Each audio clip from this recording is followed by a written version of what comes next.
Good morning mga kabarangay. So ang oras natin ngayon ay alas 10. Tinanghali po ako kasi nagligpit po ako sa bahay. So inyo po nakita ang aking dinadaanan ko. Ayan. Napakalalim ng baha sa amin. So for almost 2 weeks na po ito. Hindi ko alam kung paano pa ma-resolbar to. Ma-resolbar pagka wala na po ulan. kaya bumabaha, may ulan po. Ayan po yung tatahakin natin papuntang highway na naman po. So, kung nakita ninyo, oh. Ayan, nakabuta na naman ako, oh. Ayan. Suot-suot naman natin yung ating mahiwagang bota.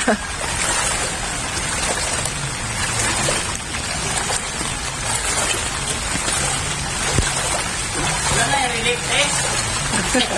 Di bali, walang relief. Wala sana, ano, baha. Baha na. Oo. Diba, kaya may hindi mga relief. Oo nga. So, ayan po, inyo narinig. Sabi ng kapitbahay ko, wala daw ba relief? Eh, hindi bali, walang relief goods. Walang ayuda na mga pagkain. Huwag lang bumaha. Kasi napakahirap na sitwasyon talaga. So, tayo po ay, hindi naman tayo pwede nawala tayo sa barangay kasi kailangan po tayo dun sa araw-araw na lahat. Kaya kahit ganito po yung sitwasyon, kailangan po pa rin pumasok at baka meron maghanap sa akin at nangailangan sa akin doon, kailangan nando din po ako. So inayos ko muna po yung loob ng aming bahay bago ako pumasok. Siyempre unahin ko muna ang sarili ko. Tinitirhan ko, baka mamaya abutin yung mga gamit namin doon ng baha. Wala ako, nandun ako sa barangay. Imbis na ako tutulong sa mga taong barangay, ako mamaya tutulungan pag hindi ko inayos yun. So, let's go! So, yun mga kabarangay, nandito na po tayo sa highway para magabang tayo ng sasakyan. Kung inyo nakita, ayan po! Ayan, maladagat naman po yung aming highway dito. Tatawid po tayo. Ay, naku, nakakatakot. Nakatakot po.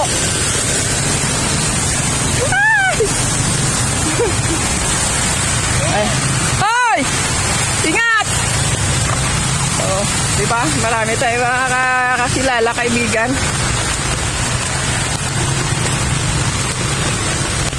So, ayan po yung ating karagatan. Ay, stay highway pala.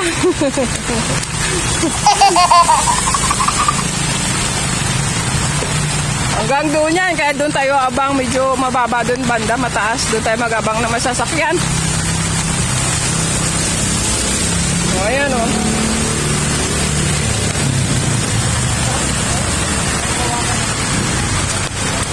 Nakalungkot ang sitwasyon namin dito, almost 2 weeks na. 2 weeks na ganito na yung lugar namin.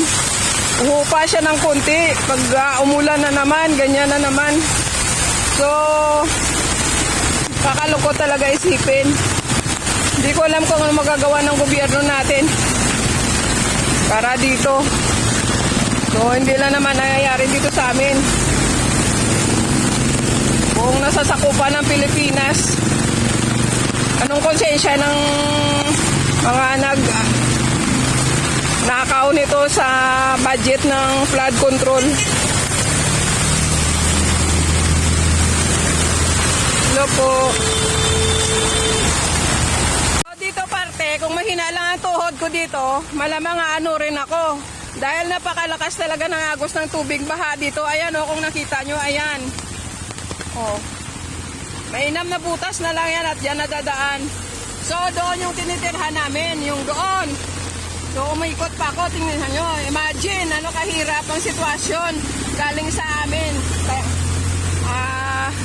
Lalakarin ko hanggang dito sa highway para makasakay lang papunta sa aking trabaho.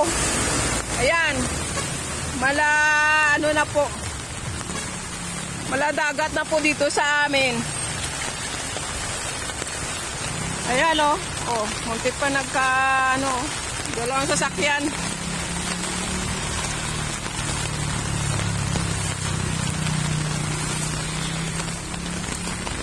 Ayan, so dito tayo banda magabang ng jeep. Kung ano man meron dyan, basta may masasakyan papunta sa trabaho.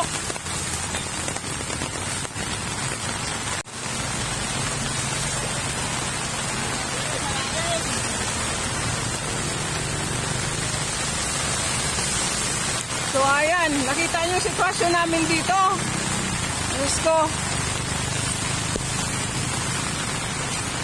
Kung hindi ka magpakabasa sa ulan, may makukuha ka kayang pambili ng pagkain pang araw-araw mo. Mga walang konsensya, mga kurap dito. Sakay tayo dito sa e-bike, papunta doon kasi wala tayong masasakyan na bike. Ay na, jeep pala. Aray, ano ba yan kuya? Teka lang. Teka lang ha. Yung payong ko kasi. Sura ko. Yun, nakasakay po tayo sa Bakal. Bakal ba tawag dito Manong? Oo. Kasi wala tayong masasakyan na ibang jeep or ano dyan. So si Manong maswerte at nandito. Sa ba kayo galing? Sa bahay po. Sa bahay. Diyan sa putat. Sa putas. Paano kayo nakatawid? Nakaano po ako, nakabuta. Oo. Suot-suot ko buta hanggang sa barangay po. Mahirap ang ano, serbisyo publiko. Doon kasi yung office ko. Ito po bayad.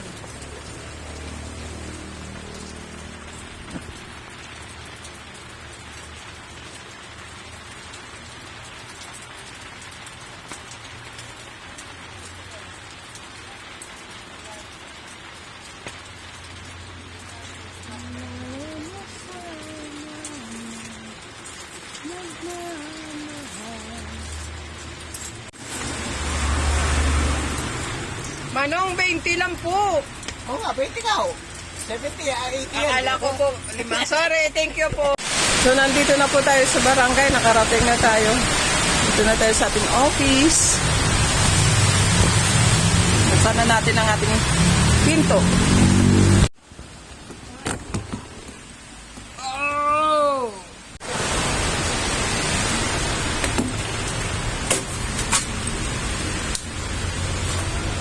Hoy, good morning. Wala pang tao dito. Ako pa lang. Siyempre, ako nagbukas.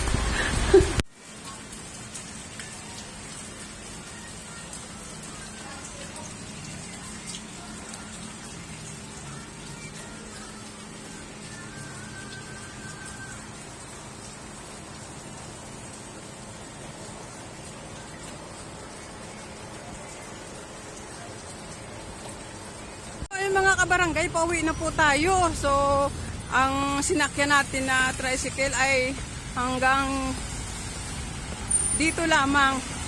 Hanggang dito lamang kasi kung ipapakita ko sa inyo, pag pumunta pa doon, bukod na ano, na traffic, mataas pa rin yung tubig. Ayan, kung inyo nakita. So, doon sa likuran ko, doon ako nagpahinto ng aking sinakyan na tricycle. So ito, tingnan mo yung sitwasyon sa amin. Kung ipapasok ko pa yung sinakyan ko na tricycle, so medyo mahirapan siya. Mahirapan din ako. Kasi usad pagong yung traffic. Ayan, nakita nyo. So maaga tayo nakauwi kasi mamaya, madilim pa, baka mamaya yung bahay namin abutin na ng baha. So walang tao doon. Walang magliligpit. So tuloy-tuloy po kasi yung ulan. Buti ngayon huminto na, kaya nagmamadali akong umuwi. Ayan. Buti nga po, humupa na siya kunti kahit papano. Kaso nga lang po, matraffic. So maglalakad tayo hanggang papunta sa bahay namin. Hello po sa aking mga ka-team. Team JJ Kulit. Kamusta na po kayo? Nandito ako. Tumulusong sa baha. Salamat po sa patuloy na pagsuporta sa aking channel. Hanggang dito na lang po ako. Thank you for watching. Bye-bye.